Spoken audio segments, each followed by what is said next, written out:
শুধু ব্রেকফাস্ট বানাতে রান্নাঘরে এসেছি, পোহা বানিয়েছি। শুধু রান্নাঘরের অবস্থাটা দেখো, দেখো অবস্থাটা দেখো।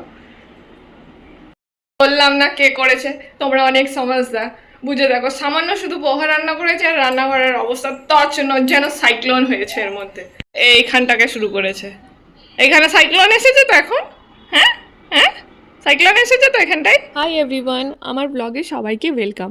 আজকে দিনটা শুরু হতেই বুঝে গেলাম আজকে আমার একা একা কোনো কাজই হওয়ার নয়, কারণ জয়াঙ্ক তো তার দুষ্টুমি নিয়ে অলরেডি রেডি। সকালটা শুরু হলো জয়াঙ্কের ছোট ছোট কথা আর দুষ্টুমি দিয়ে, আর ওকে সামলাতে সামলাতেই আজকের রান্নার প্ল্যানও মাথায় তৈরি করে ফেললাম। আজকে ভাবলাম এমন একটা রান্না করি যেটা আমার জন্যও ভালো, আবার জয়াঙ্কেও একই খাবার খেতে পারে। তাই কাঁচা কলা আর আলুর একটা সিম্পল তরকারি করব। ঝাল মশলা প্রায় নেই বললেই চলে। আর একটা জিনিস আজকে একটু আলাদা করছি, তেলও দিচ্ছি না, ঘি দিয়ে শুধু রান্না করব। কারণ জয়াঙ্কে যখন একই খাবার খাওয়াবো তখন রান্নাটা একটু হালকা রাখাই মনে হয় ভালো। মা বলো, মা। পাপা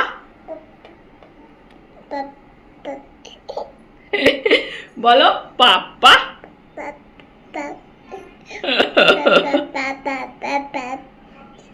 আর বলো মা। আর বলো এই যে, এই যে। ইদানিং ও নতুন নতুন কথা শিখেছে, পাপ্পা মাম্মা, এই যে, এই ছোটো ছোটো শব্দগুলো যখন ও নিজের মুখে বলে সত্যি বলতে বারবার শুনতে ইচ্ছে করে। তাই ও যা শিখেছে সেগুলোই মাঝে মাঝে আবার বলাই, যাতে ভুলে না যায় আর মজার ছলে একটু প্র্যাকটিসও হয়ে যায়। এদিকে জ্যাঙ্ক একটু খেলায় ব্যস্ত, আমি ভাবলাম সেই সুযোগে চট করে বাসনগুলো মেজে নিই। কিন্তু মামা নেই, কি আর এত সহজে কাজ করা যায়। আমি বাসন নিয়ে দাঁড়াতেই জ্যাঙ্ক এসে হাজির। তারপরে একটাই আবদার, কোলে নাও। এখন বলো, এদিকে বাসন মাজবো নাকি অন্যদিকে বাবুকে কোলে নেব? দুটো একসাথে কিভাবে সম্ভব? শেষে ওকে পাশেই বসিয়ে দিলাম, আমি বাসন মাজছি আর ও আমার কাছে কাজ দেখছে। বাবা আমি বাসন মাজছি তো, তাহলে কি করে তোমাকে নেব?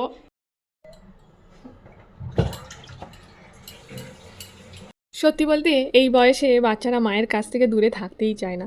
আমার কাজের মধ্যে ও নিজের মতো করে একটা জায়গা ঠিক বানিয়েই নিয়েছে। আর এই একটা জিনিস বুঝেছি, বাচ্চা ছোট থাকলে কাজ কমে না, শুধু কাজ করার পদ্ধতিটাই বদলে যায়। যাই হোক, বাসনপত্র শেষ করে আর সময় নষ্ট না করে চলে গেলাম পরের কাজে। কারণ সকালবেলা উঠলেই মাথার মধ্যে একটাই লম্বা লিস্ট চলতেই থাকে, এটা করতে হবে, ওটা করতে হবে, রান্না শেষ করতে হবে, ঘরটা গোছাতে হবে। আর যতক্ষণ না কাজগুলো শেষ হচ্ছে ততক্ষণ মাথাটাও যেন পুরোপুরি শান্ত হতে চায় না। তাই একে একে চাল ধুয়ে নিচ্ছি, ডাল ধুয়ে নিচ্ছি, সবজি সব গুছিয়ে নিচ্ছি। প্রথম কাজ ভাত আর ডালটা বসিয়ে দিই, এতে চড়ে গেলে অন্তত একটা কাজ নিয়ে নিশ্চিন্ত থাকা যায়। আজকে কিন্তু রান্নার সাথে একটু নতুন এক্সপেরিমেন্ট করছি। আজকে আমরা নতুন পালসেস ট্রাই করছি, অনেক রকম গোটা শস্য একসঙ্গে মিক্স করা আছে। কিছু চিনতে পারছি না, কিছু আবার সত্যি বলতে নামই জানি না। এগুলো দিয়ে আজকে একটা শুকনো শুকনো তরকারি বানাবো, দেখি শেষ পর্যন্ত স্বাদটা কেমন হয়। হঠাৎই মাথায় এলো, এই পালসেসের তরকারিটা তো ঠিক আছে, এর মধ্যে যদি অল্প ছানা মিশিয়ে রান্না করা যায় তাহলে টেস্টটা হয়তো খারাপ হবে না। তাই সৌরভকে বললাম, যাও তো 1 প্যাকেট দুধ নিয়ে এসো, ছানা বের করব আর তার সাথে মিশিয়েই তরকারিটা বানাবো, তাহলে প্রোটিন ইনটেকটাও ব্যালেন্স হয়ে যাবে। যাই হোক, তোমাদের সাথে গল্প করতে করতে সব কিছু ধোয়া হয়ে গেল, আর এদিকে ঝটপট রান্নাটা এবার শুরু করে দিতে পারবো। সবার প্রথমে আমি যেটা করি, আগে ভাত আর ডালটাই বসিয়ে দিই। তাহলে কি বলো তো, আমি একটু ফ্রি হয়ে যেতে পারি। এদিকে যদি ছোটোখাটো কাটাকুটির কাজ থাকে, যেমন ধরো পেঁয়াজ, টমেটো বা মশলা বাটা, সেইগুলো আমি তখন শান্তিতে করতে পারি। এদিকে ভাত ডালটা হতে তো একটু বেশ খানিকটা সময় লাগে, সেই কারণে ওটাই আগে করে দিই। তো যাই হোক, ভাত ডাল যখন বসানো হয়েই গেছে, অনেক দিন ধরেই এই মশলার দানিগুলো ধুয়ে পরিষ্কার করে তুলে রেখেছিলাম। আগে ভাবছিলাম এগুলোর মধ্যে হলুদ, লঙ্কা, ধনে গুঁড়ো রাখবো, সেটাই আগে রাখতাম। কিন্তু পরে বুঝলাম এই ছোট্ট কৌটোগুলোতে পাউডার মশলা রাখলে আবার বড় জারেও একটা একই মশলা আবার রাখতে হবে স্টোর করে, মানে একই মশলার জন্য 2 জায়গা। এটা আমার কাছে একদমই প্র্যাকটিক্যাল লাগলো না। তাই এবার প্ল্যানটা একটু বদলালাম। বড় জারগুলোতেই পাউডার মশলা থাকবে, আর এই ছোট ছোট কৌটোগুলোতে রাখবো গোটা মশলা, মানে ওই আর কি, সর্ষে, জিরে, মৌরি, এলাচ, লবঙ্গ, এই ধরনের ছোট ছোট জিনিস।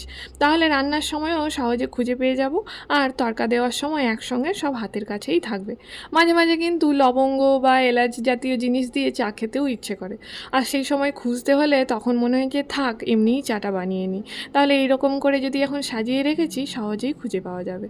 তাই ছোট একটা অর্গানাইজিং চেঞ্জ, কিন্তু রান্নাঘরে এই ছোট ছোট পরিবর্তনগুলোই পরে অনেক সময় বাঁচায়। কিন্তু এই ছোট্ট কাজ করতে গিয়েই যে আমার এত কষ্ট হচ্ছে তোমরা নিশ্চয়ই ভিডিওতে দেখতে পাচ্ছ।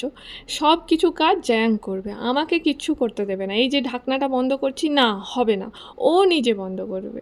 যাই হোক, অনেক সাহায্য করে আমাকে, আর কি আর বলবো। আর এইদিকে রান্নাবান্নাও বেশ স্মুথলি এগোচ্ছে। দিনটা কখন যে সকাল থেকে দুপুর হয়ে গেল, কাজের ফাঁকে কখন এতগুলো ছোট ছোট মুহূর্ত জমে গেল টেরই পেলাম না। আর এটাই বোধহয় আমার প্রতিদিনের জীবনের সবচেয়ে সুন্দর ব্যাপার। আজকের ব্লগটা এখানেই শেষ করছি। যদি আমার এই ছোট ছোট দৈনন্দিন জীবনের গল্পগুলো তোমাদের ভালো লাগে তাহলে অবশ্যই আমার সঙ্গে থেকো, কারণ পরের দিনটাও হয়তো একদম সাধারণ হবে, কিন্তু গল্পটা সেটা হয়তো তোমাদের সাথে শেয়ার করার মতোই হবে। দেখা হবে পরের ব্লগে।